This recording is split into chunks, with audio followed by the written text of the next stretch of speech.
मेहंदी लगाकर नमाज़ पढ़ना कैसा है, कौन सी मेहंदी लगाकर नमाज़ पढ़ सकते हैं, कौन सी मेहंदी लगाकर वज़ू हो जाएगा, कौन सी मेहंदी लगाकर वज़ू नहीं होता है। आइए मैं इस मसले को क्लियर कर देता हूँ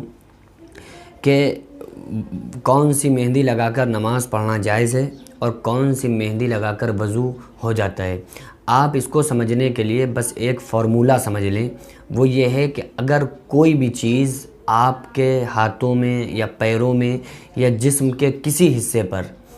खुसूसन हाथों या पैरों में कोई ऐसी चीज़ लग जाए या कोई ऐसी चीज़ आप लगा लें कि वो चीज़ पानी को रोक दे, यानी कि जब आप वज़ू करते हैं तो फिर जब वो पानी से अपने हाथों को धोते हैं, पैरों को धोते हैं,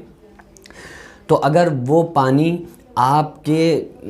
हाथों या पैरों के अंदर तक नहीं पहुंच रहा है, यहाँ यानी कि अगर वो पानी आपके जिस्म को नहीं भिगा रहा है और उसके ऊपर कोई ऐसी परत बन गई है, यानी कोई भी ऐसी चीज़ का इस्तेमाल करना जो एक परत बना दे, यानी कि वो पानी और जिस्म हाथों पैरों के दरमियान, खाल के दरमियान हायल हो जाए, पर्दा बन जाए कि वो पानी अब उसकी वजह से उसकी जड़ों तक नहीं पहुंच पा रहा है, रोएं को नहीं भिगा रहा है, तो फिर वो ऐसी चीज़, कोई भी चीज़ लगाने से फिर नमाज नहीं होगी, क्योंकि वज़ू नहीं होगा, क्योंकि वो चीज़ हायल बन जाएगी, वो चीज़ पर्दा बन जाएगी, तो फिर उससे नमाज जायज़ नहीं होगी। रहा मेहंदी का सवाल, तो मेहंदी का जो मामला है वो ये है कि अगर आपने मेहंदी लगाई और मेहंदी लगाने के बाद आप जब वज़ू करते हैं तो फिर वो मेहंदी रुकावट नहीं बनती है, यानी कि मेहंदी लगा लेने से मेहंदी पानी को नहीं रोकती है। मेहंदी जब लग जाती है तो पानी आराम से, आसानी से अंदर तक, खाल तक पहुंच जाता है। तो अगर वो मेहंदी आपके पानी के दरमियान और आपके जिस्म की खाल के दरमियान हायल नहीं है, पर्दा नहीं है, यानी आराम से पानी पहुंच रहा है, तो फिर कोई प्रॉब्लम नहीं।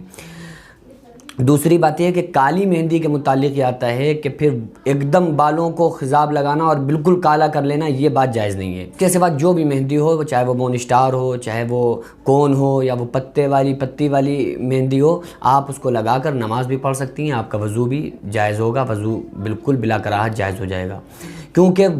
ये मेहंदियाँ जो हैं तो ये पानी और इंसान की खाल के दरमियान हायल नहीं होता है, तो आराम से पानी जड़ों तक पहुंच जाता है, वज़ू हो जाता है तो नमाज हो जाएगी।